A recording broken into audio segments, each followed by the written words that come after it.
Ciao, salve a tutti. Quando un narcisista chiude con te e quando torna secondo Sam Vaknin.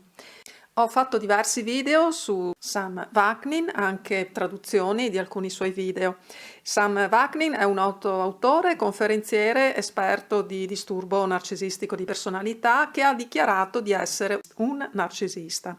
Ha scritto diversi libri in materia e famosa è la sua distinzione tra narcisista cerebrale e narcisista somatico, di cui ho parlato anche in un video specifico. Cosa pensa Vaknin riguardo alla chiusura del narcisista in amore e di quando ritorna, di quando tornerà da una sua ex? Lui dice che è importante capire che i narcisisti sono guidati da un profondo bisogno di essere ammirati e di ricevere attenzioni. Bramano attenzione dagli altri e faranno di tutto pur di ottenerle. Sono persone spesso affascinanti, ci dice Sam Vaknin, carismatiche e sembrano avere un alto livello di autostima, sembrano però perché a conti fatti sotto questo aspetto esteriore si nasconde un fragile senso di autostima che il narcisista può avvertire tante volte come minacciato.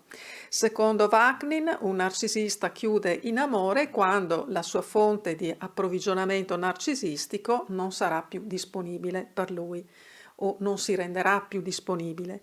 L'approvvigionamento narcisistico per Vaknin si riferisce alla ricerca di attenzioni, di ammirazione da parte degli altri che consentirà al narcisista di sentirsi bene con se stesso. Spesso i narcisisti cercano persone che ritengono che possano fornire loro queste forme di rifornimento tra amici, familiari, partner sentimentali o anche colleghi. Se poi un narcisista sentirà che la profferta di attenzioni e ammirazioni è minacciata oppure ridotta, potrà diventare ostile, arrabbiato o addirittura violento. E per questo cercherà di manipolare o controllare le persone che sono intorno a lui per mantenerle in suo potere e continuare a ricevere alimento da loro e alimento per il suo ego. Tuttavia, se i suoi sforzi non hanno successo, alla fine potrà arrendersi e chiudere il rapporto. E uno dei motivi per cui un narcisista può chiudere una relazione è che la sua fonte di approvvigionamento non sia più disponibile o in pratica che chiuda la relazione con lui.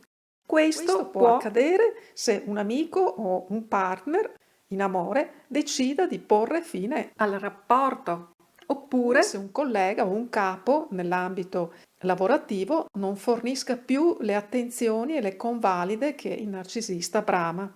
E in alcuni casi un narcisista può persino sabotare intenzionalmente le sue relazioni per creare dei drammi da cui trarre una fonte temporanea di approvvigionamento narcisistico.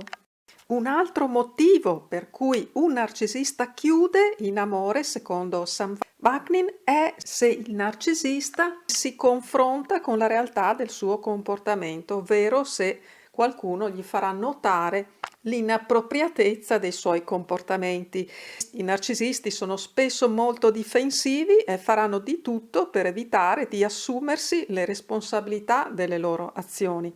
Tuttavia, se si confrontano con le prove del loro comportamento, sono costretti ad affrontare le conseguenze delle loro azioni, alla fine potrebbero sentirsi indotti a chiudere un rapporto. In alcuni casi un narcisista, sempre secondo Vaknin, può anche chiudere una relazione o un rapporto se sente di aver raggiunto i propri obiettivi.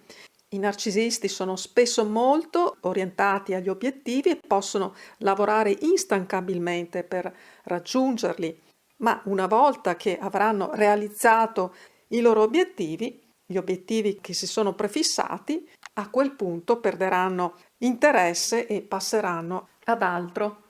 In conclusione, secondo Vaknin, un narcisista chiude una relazione quando la sua fonte di approvvigionamento narcisistico non sarà più disponibile, oppure quando si sentirà messo a nudo o ancora quando sentirà di aver raggiunto appunto il suo scopo, come ad esempio la conquista.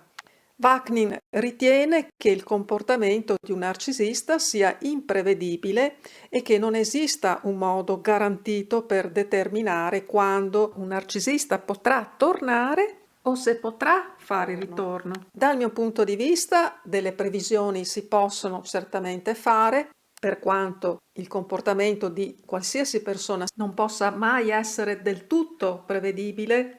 Si potranno comunque prefigurare dei possibili comportamenti. Tu cosa ne pensi a questo proposito? Pensi che un narcisista sia prevedibile nei suoi ritorni oppure no? Oppure fino a che punto può esserlo? In base anche alla tua esperienza con quello che ritieni possa essere stato un narcisista o una narcisista.